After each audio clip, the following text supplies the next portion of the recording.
Hey y'all, I've been getting a couple of requests and I just wanted to make it clear that yes, I do birth chart readings. And if you like what you see, go ahead and hit me up in my email. It's astroworld@gmail.com. That's astro, WERLD at gmail.com. And we can go ahead and schedule you a reading as soon as possible. Thanks. Love you guys. Enjoy the video. What's up, YouTube? This is your girl, Megan. Welcome back to my channel if you're already a subscriber. And if this is your first time joining me on today, hit that subscribe button so you can go ahead and become a member of the Astro delegation. Okay. So, with that being said, we are gathered here today to gather Miss Tamar Braxton, aka the youngest sister of the world-renowned singer Toni Braxton.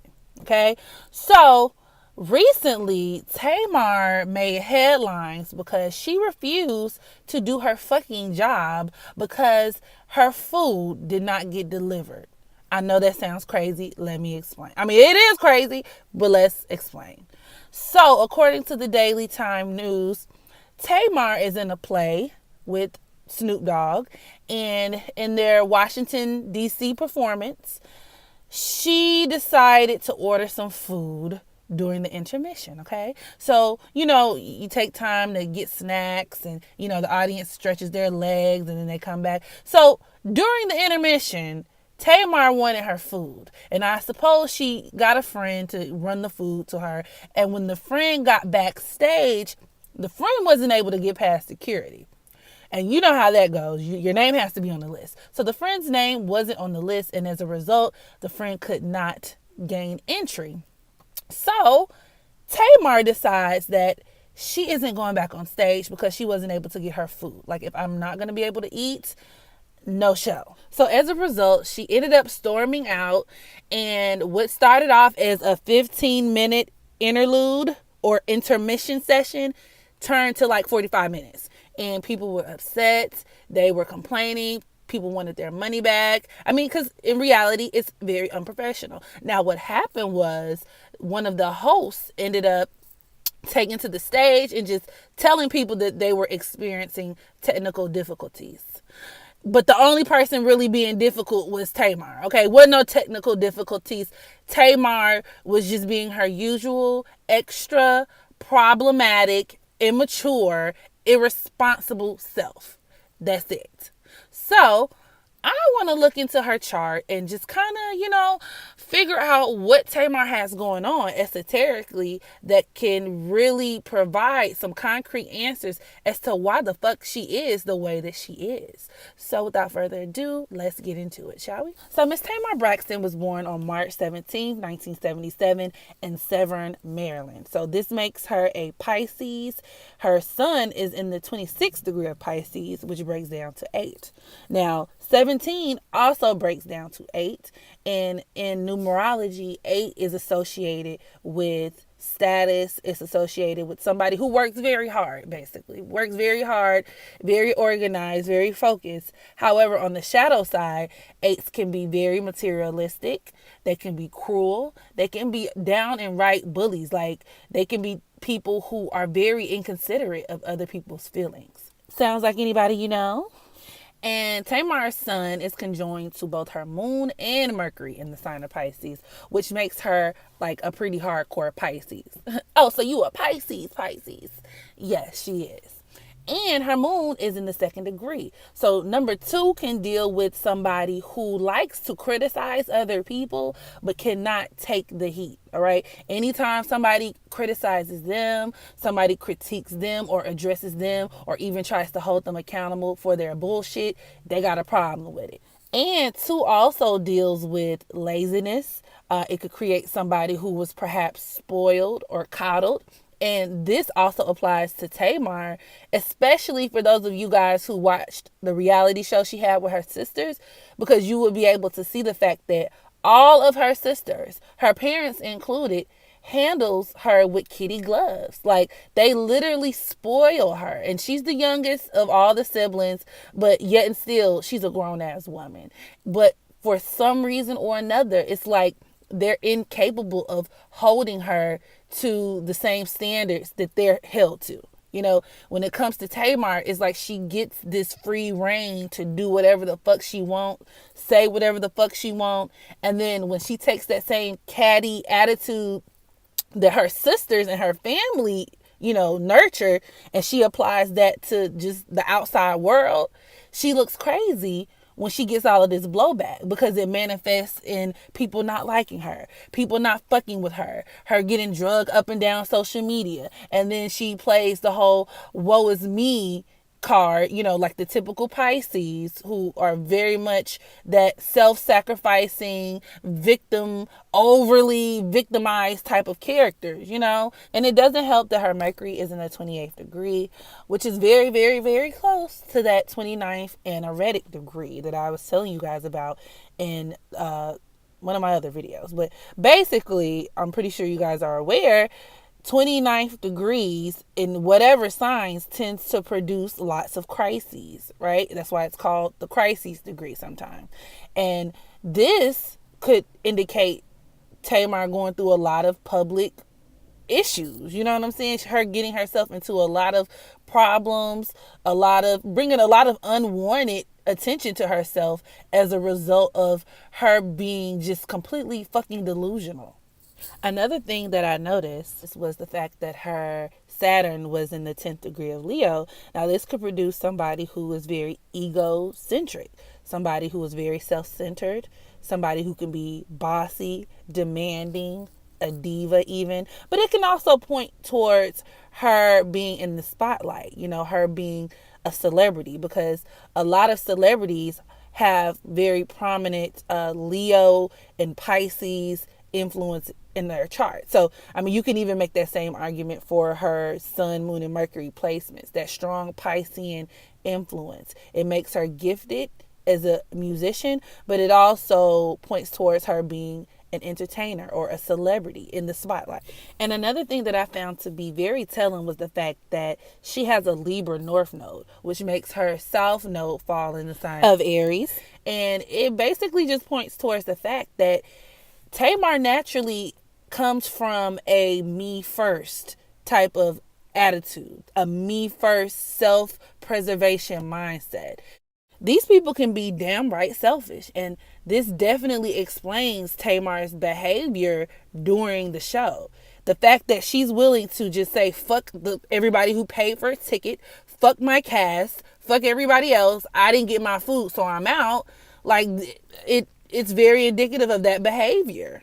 She was probably a man in a previous lifetime, or she could have been somebody who was very selfish, out for self, you know, a business person, a mogul who kind of just like abused their authority and did away or just didn't consider other people's welfare and well-being. It could be interpreted as that as well. But ultimately, Tamar has a life purpose, or she was put here in this particular life cycle to develop a sense of like teamwork and a sense of caring for others and being considerate of other people, working alongside other people for the greater good, being tolerable of other people and their feelings and their emotions.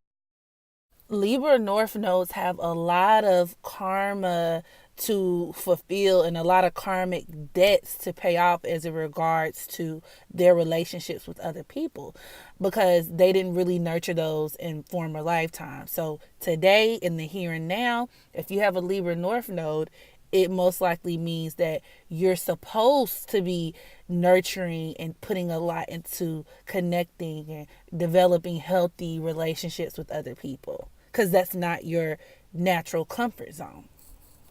And another thing that I found to be quite interesting was the fact that Tamar's Mars is in the sign of Aquarius. And remember that whole thing with Aquarius being the sign of homosexuality. Granted, just having your Mars in Aquarius alone isn't enough to just say definitively that you're either homosexual or bisexual or anything in between. But I see some other stuff in her chart that kind of supports the fact that Tamar might be a little carpet muncher on the low. But we'll get to that later. Tamar's sun is in square to her Uranus and Scorpio. Now, this could point towards her basically alienating people, right? And a lot of times she does so by just displaying a lot of those traits of like being a diva, being difficult, over the top, hard to deal with.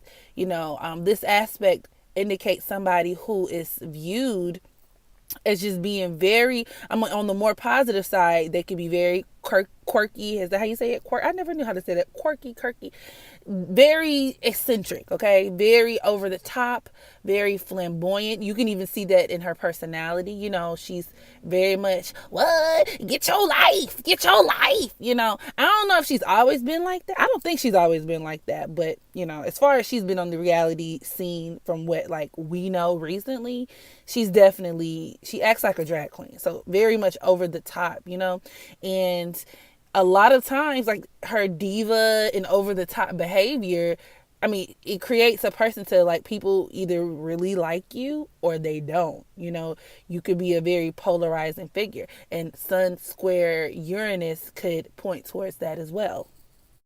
Now, her sun in sextile to her Jupiter in Taurus points towards her being with wealthy men. I know when she was married to Vince, he was proclaimed to have a lot of money and all that good stuff. I'm not sure what her current boyfriend got going on, but just generally speaking, Tamar is attracted to men who have a certain level of affluence, a certain level of wealth, a certain level of power. That's that Taurus energy, right? It's ruled by the planet Venus. Now, this aspect could also be reflective of her singing voice. She has a great singing voice. She's very artistically inclined.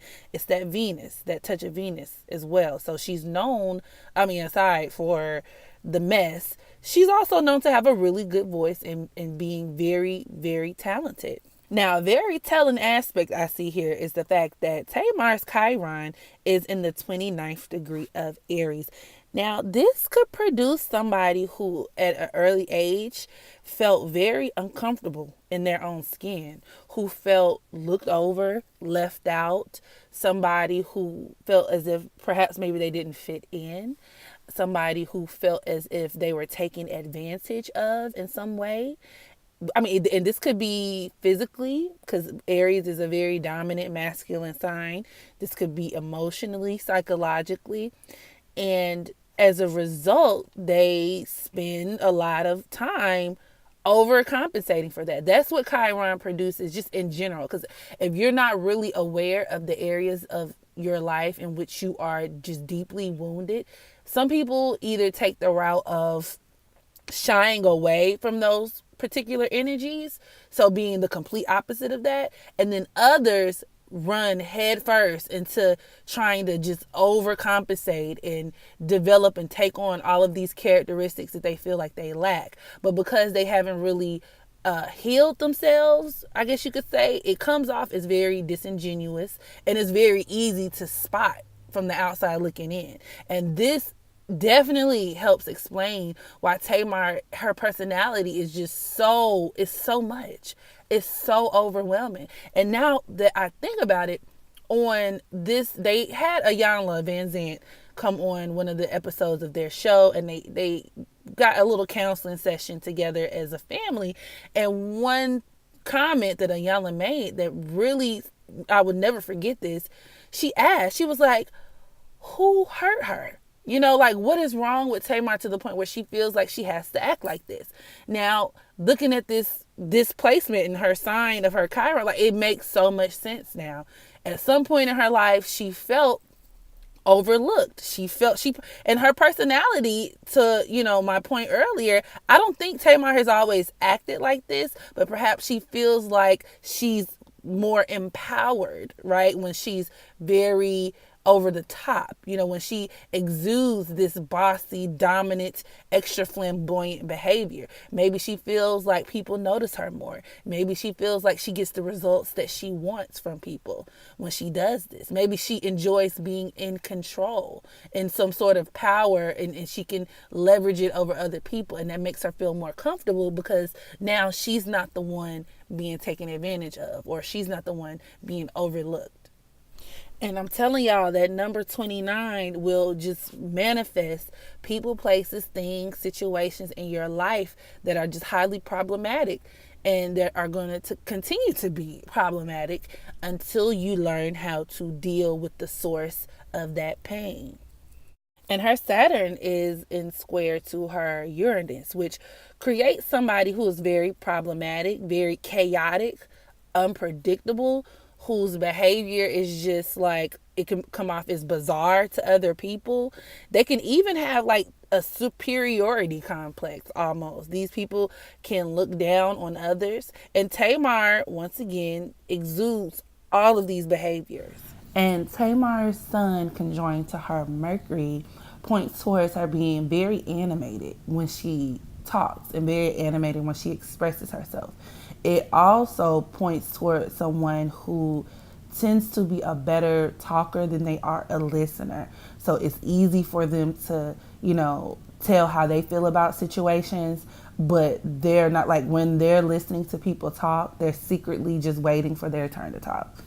And this aspect also points towards there being a lot of secrets in her marriages, or in her marriage to Vince primarily, because, there was just a lot of, I guess you could say, like, negative publicity around their whole divorce situation. Because at one point she said that he beat her, but then not really. Or she said he cheated, then her mom said he beat her up, but then later on, like, they took it back, or I don't know.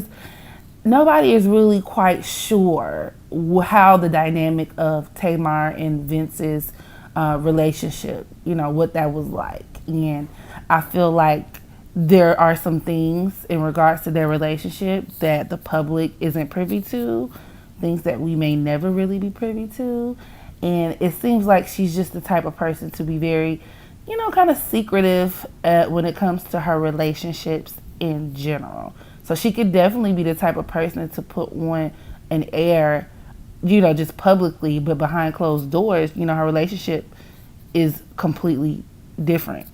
And Tamar's moon is in square to her Jupiter. And this just points towards the fact that Tamar is susceptible to just major mood swings. And it's almost like she can't control herself, really. And it results in her putting herself in situations where she embarrasses herself, like where she ends up, gaining a negative reputation, or where people are kind of side-eyeing her and looking at her like she's crazy.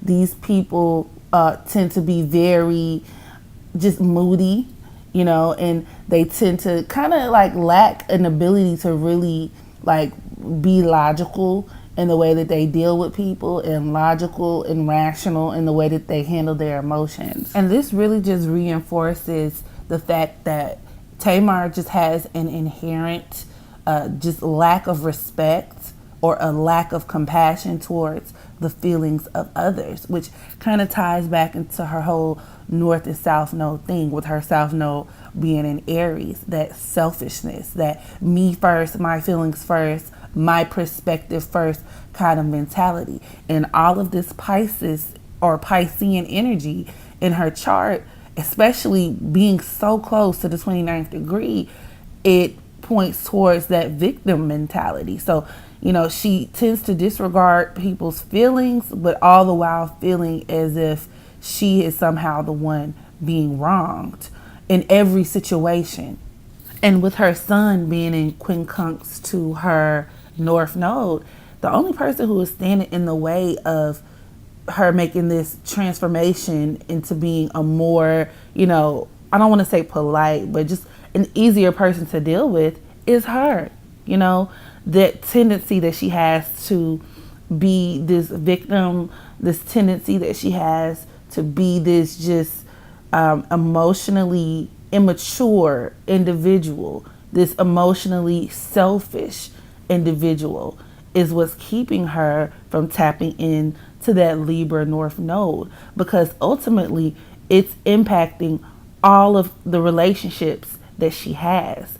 I mean, including her sisters, friends, people in the industry. I mean, doing stuff like this, like what she just did professionally, you have to understand that you have a track record, and not being able to meet your work obligations really shows a sense of just unprofessionalism that not too many people are going to be willing to work with. I mean, even going back to her being kicked off The Real, the television show.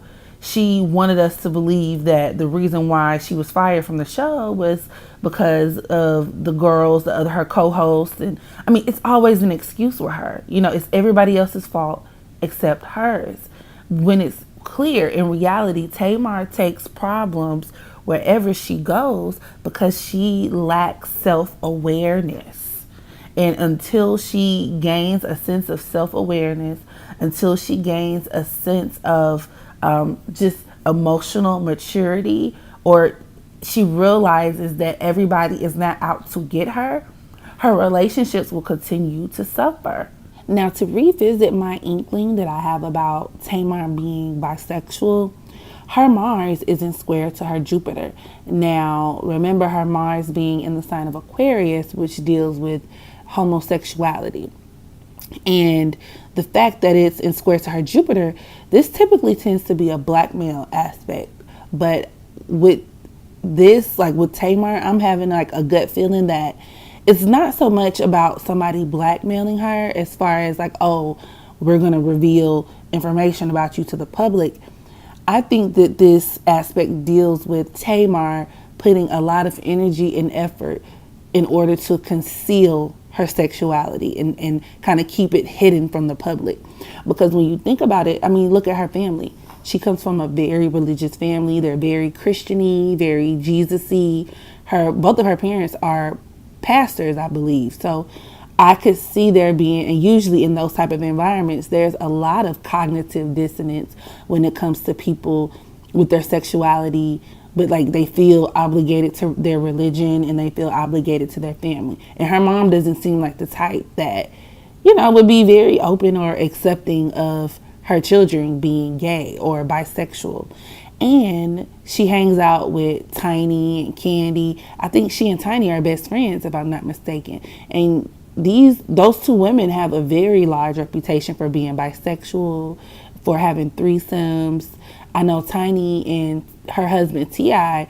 was rumored to have had a threesome with Black China. You know what I'm saying? So these women they're very much swingers, and it's not really a secret that they swing both ways. And I think Tamar definitely has something in common with them to one extent or another. Birds of a feather flock together.